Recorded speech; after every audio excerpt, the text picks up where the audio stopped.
सूक्ति ग्रंथ अध्याय 23।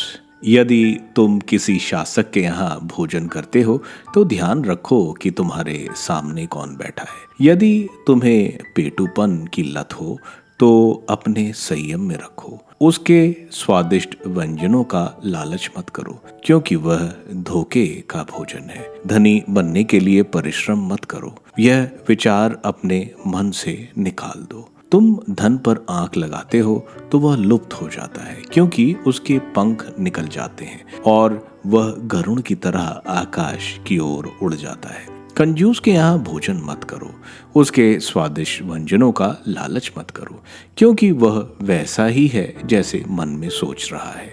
वह तो तुमसे कहता है खा पी लीजिए, किंतु उसका हृदय तुम्हारे साथ नहीं है।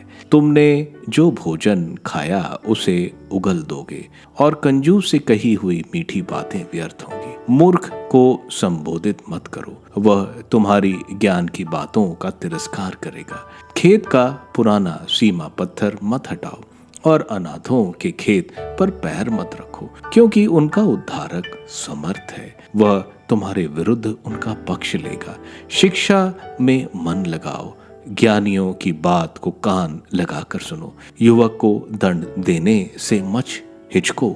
यदि तुम उसे छड़ी लगाओगे तो वह मरेगा नहीं, बल्कि उसे छड़ी लगाने से तुम अधोलोक से उसकी रक्षा करोगे। पुत्र, यदि तुम्हारे हृदय में प्रज्ञा का वास है तो मेरा हृदय भी आनंदित होता है। यदि तुम विवेक पूर्ण बातें करते हो तो मेरा अंतरम उल्लासित हो उठता है।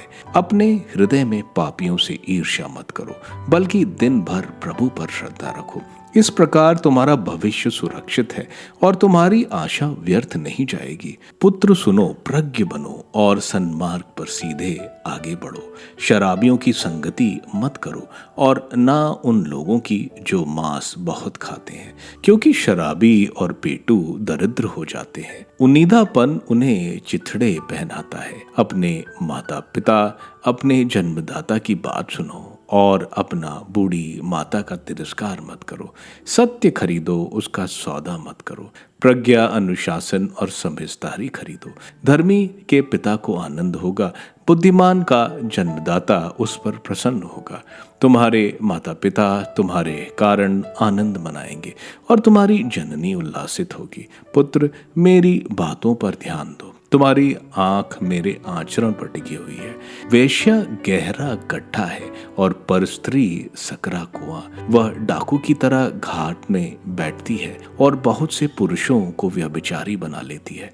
कौन दुखी है, कौन शोक मनाता है, कौन झगड़ा लगाता है, कौन शिकायत करता और कौन अकारण घायल हो जाता है। किसकी आंख लाल है? यह उनकी दशा है जो देर तक अंगूरी पीते हैं, जो मिश्रित अंगूरी के प्याले चखते रहते हैं। लाल लाल अंगूरी पर दृष्टि मत लगाओ, जो प्याले में बुदबुदाती है वह पीते समय मधुर लगती है, किंतु अंत में सांप की तरह डसती और करैत की तरह विष उगलती है। तुम्हारी आंखें बड़ा विचित्र दृश्य देखेंगी और तुम उल्टी सीधे बातें करोगे। तुम खुले समुद्र पर यात्रा करने वाले व्यक्ति के समान होगे, जो मरुस्थल के शिखर पर सोया हुआ है। तुम कहोगे, उन्होंने मुझे मारा किंतु मुझे चोट नहीं लगी। उन्होंने मेरी पिटाई की किंतु मुझे इसका पता नहीं चला। मुझे कब होश होगा तब मैं फिर पीऊंगा।